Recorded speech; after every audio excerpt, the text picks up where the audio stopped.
There we go. I got to tell you something, and I don't want to make this about me, but 38 years ago, I was actually studying and doing the ministry, but my pastor from Scotts Bluff asked if I would preach a Mother's Day sermon. And I was like, you know what? Because everybody comes, everybody's expecting a good sermon, especially that guy was a really good pastor. And I'm like, they're like, oh, listen to some 25-year-old kid, So anyway, I kind of, I guess you could say I kind of chickened out.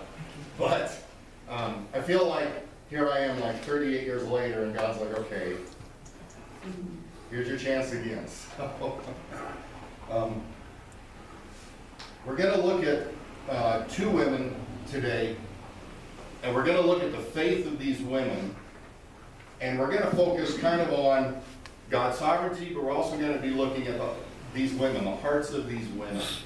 So the first one we're going to start with was I could refer to her as Moses' mother, but we're going to put the focus on the woman. So we're going to call it the mother of Moses. And that acrostic, of course, is M-O-M, which is mom. So isn't that fitting, right? LOL. Yeah. What? It said LOL. Oh. So let's go ahead and read here together. Exodus chapter 2, verses 1 through 10. Now a man of the tribe of Levi married a Levite woman, and she became pregnant and gave birth to a son. When she saw that he was a fine child, now some translations use the word beautiful child, she hid him for 3 months, but when she could hide him no longer, she got a papyrus basket for him and coated it with tar and pitch. Then she placed the child in it and put it among the reeds along the bank of the Nile. His sister, who was Miriam, stood at a distance to see what would happen to him. Then Pharaoh's daughter went down to the Nile to bathe, and her attendants were walking along the riverbank. She saw the basket among the reeds and sent her female slave to get it. She opened it and saw the baby. He was crying, and she felt sorry for him. "This is one of the Hebrew babies," she said.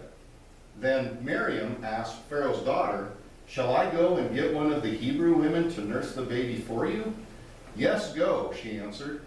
So the girl went and got the baby's mother.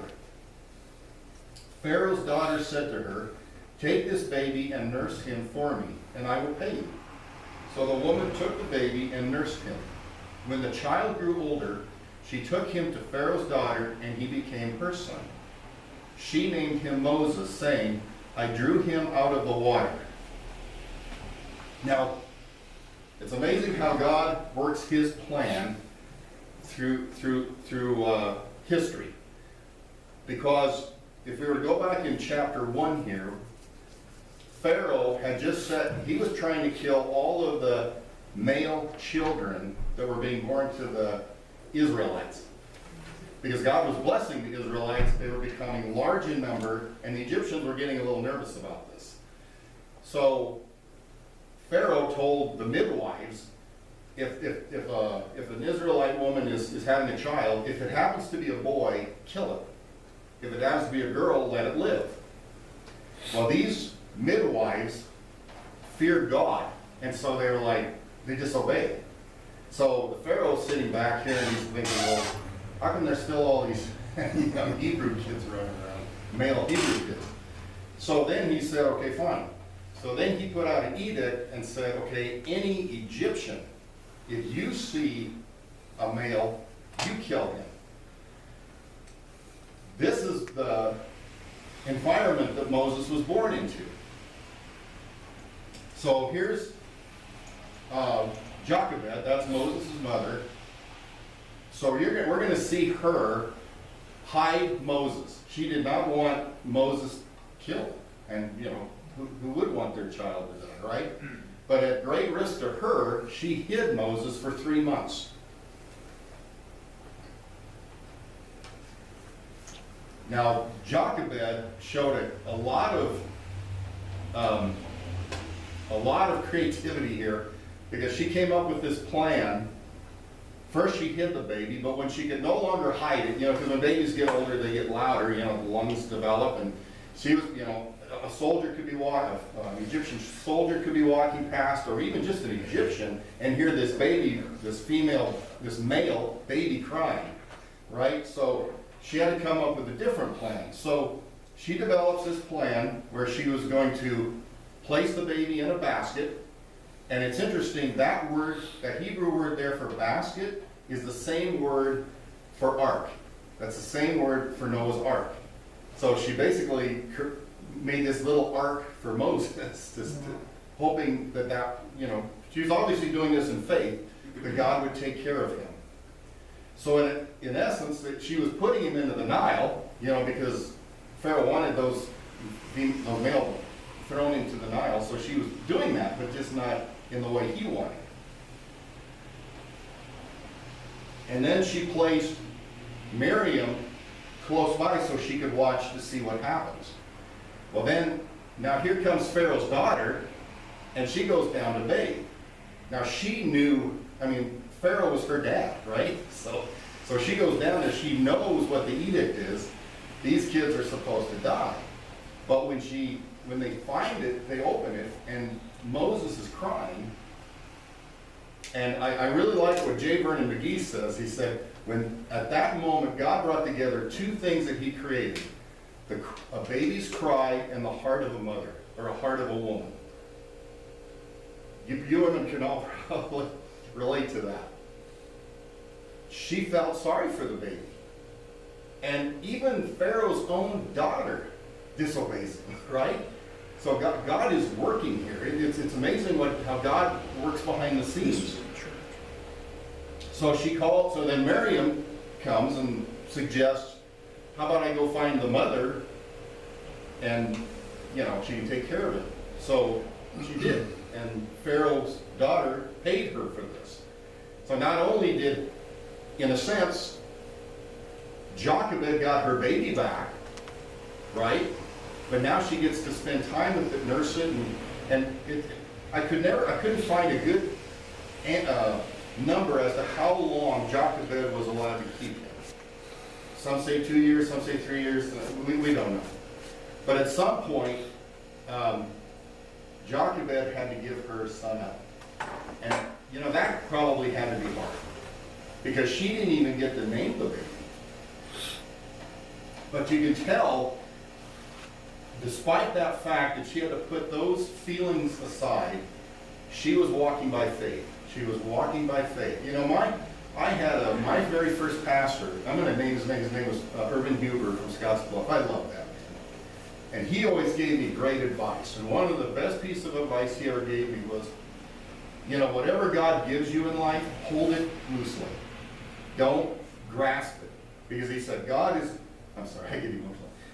God's going to move in and out of your life. He's going to give you things, and he's going to take things. And he said, you have to be willing to let him take as he sees fit. And that's what I see here with this woman. She was willing to say, I'm going to give my son up. She protected him, when it says back here about they saw where he was a beautiful baby, I wonder, what did they see? Was there something out there? Did God show them something? Did they have an innate sense that God was going to use him in a powerful way? I don't know, but it makes me wonder sometimes. So basically, Jochebed here, who at great risk of losing Moses, protected him and was able to provide motherly attention to him in his younger years. And it also makes you wonder, when Moses got older, he had this idea that he was going to be the deliverer of Israel. How did he know that? Because he was in the Egyptian educational system, and they weren't a godly thing, But obviously, somehow, his mother transferred to him this idea, this knowledge that he was going to be the deliverer. All right, let's look at the next one. And this is a totally different, First, Jochebed is from the clan of Levi, one of the 12 tribes of Israel, right? So she has, you could say she has pedigree, right? Now we're going to look at another woman here who really doesn't have religious pedigree like that. She grew up and lived in Canaan, which was a godless nation. Remember, God was going to run all the Canaanites out and give that land to the Israelites. So with that backdrop, let's look at start at verse 1. Then Joshua, son of Nun, secretly sent 2 spies. Okay, so they're positioned here ready to go into the promised land. Joshua has them ready to go in. But before they go in, he sends 2 spies in to kind of spy out the land, plus especially Jericho, because that was the first city they were going to encounter. So Joshua, son of Nun, secretly sent 2 spies from Shittim. Go look over the land, he said, especially Jericho. So they went and entered the house of a prostitute named Rahab and stayed there. Now, how did they pick that house? This was all, now, and there was nothing, there's nothing immoral going on here. God sovereignly sent these 2 spies to the house of Rahab. And as we're going to see, we're going to find out why. Verse 2, the king of Jericho was told, look, some of the Israelites have come here tonight to spy out the land. So the king of Jericho sent this message to Rahab. Bring out the men who came to you and entered your house, because they have come to spy out the whole land. But the woman had taken the two men and hidden them. She said, yes, the men came to me, but I did not know where they had come from. At dusk, when it was time to close the city gate, they left. I don't know which way they went. Go after them quickly. You may catch up with them. But she had taken them up to the roof and hidden them under the stalks of flax she had laid out on the roof. So the men of Jericho sent out in pursuit of the spies on the road that leads to the fords of the Jordan. And as soon as the pursuers had gone out, the gate was shut. Now we're going to find out why these 2 are at the house of this prostitute. Before the spies lay down for the night, she went up on the roof and said to them, I know that the Lord has given you this land, and that a great fear of you has fallen on us, so that all who live in this country are melting in fear because of you. We have heard how the Lord dried up the water of the Red Sea, and remember, that was 40 years ago. This was 40 years later, after God had dried up the Red Sea, for you when you came out of Egypt, and what you did to Sihon and Og, the 2 kings of the Amorites east of the Jordan, whom you completely destroyed. I want to stop there just for a second. Look at the wording she's using. First she says, I know that the Lord has given you this land. She doesn't say we know. She was already reflecting her faith in God here. She's like, I know that this is going to happen. But then down here it says, we heard how the Lord dried up the sea. And when we heard of it, our hearts melted in fear, and everyone's courage failed because of you. I'm on verse 11. For the Lord your God is God in heaven above and on the earth below. Now, then please swear to me by the Lord that you will show kindness to my family, because I have shown kindness to you. Give me a sure sign that you will spare the lives of my father and mother, my brothers and sisters, and all who belong to them, and that you will save us from death.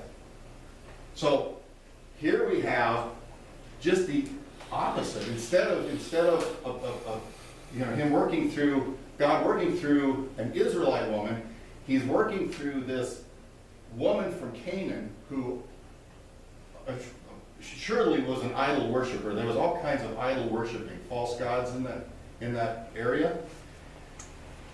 And she was also a prostitute, so she had, kind of a shady profession.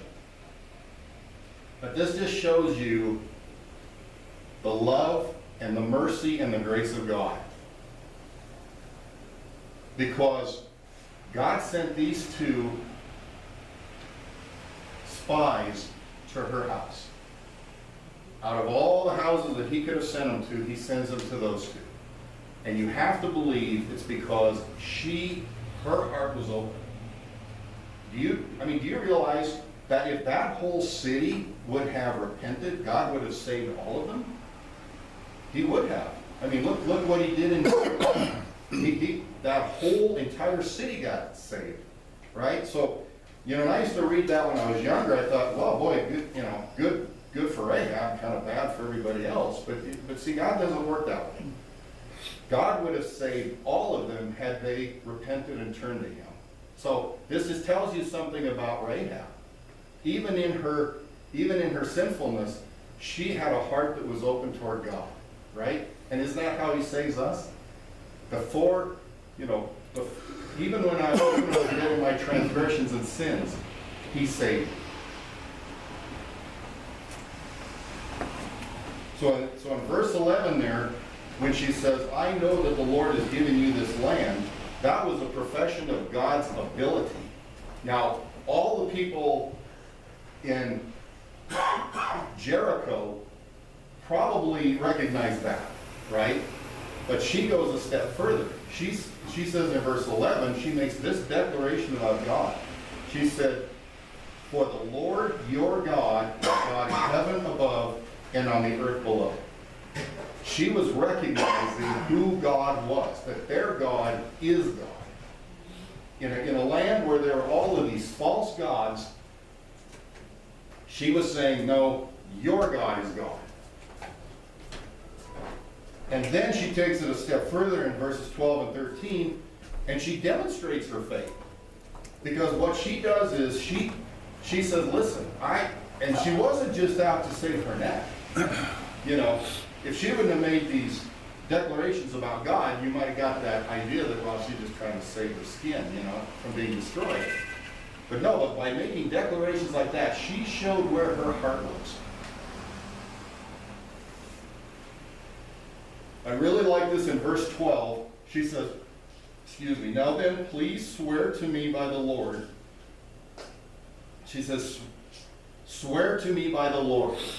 Now, that's significant because she could have said, okay, you guys are probably good guys, but I need a little bit more guarantee of this, And so a New Testament principle of this is Hebrews 6:16,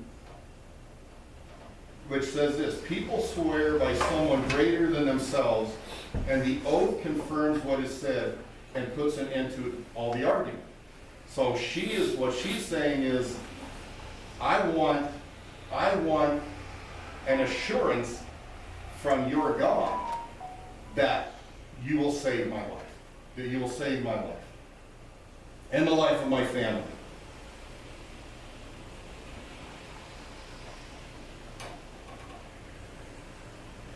And another thing that we see here, folks, is that like in and then when she says, if you'll notice her terminology here, she didn't say, okay, save me, and then by the way, you can save my family too.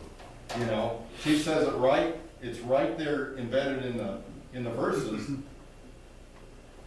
Now please swear to me by the Lord that you will show kindness to my family, because I have shown kindness to you. Now, we have no idea what type of woman Rahab was prior to this. Maybe she naturally had a big heart, we don't know. But isn't it interesting, folks, that when you and I come to know Jesus as our Savior, and as we grow in faith in him, well, as Philippians 2, Paul says in Philippians 2, verses 3 through 4, do nothing out of selfish ambition or vain conceit. Rather, in humility, value others above yourselves, not looking only to your own interests, but each of you to the interests of others. So can you kind of see here where Rahab has almost this motherly instinct? She's caring for her family, her mother and her dad, her brothers and her sisters, and everyone else that was with them. She was not just like in it for herself. She wanted to see her whole family saved.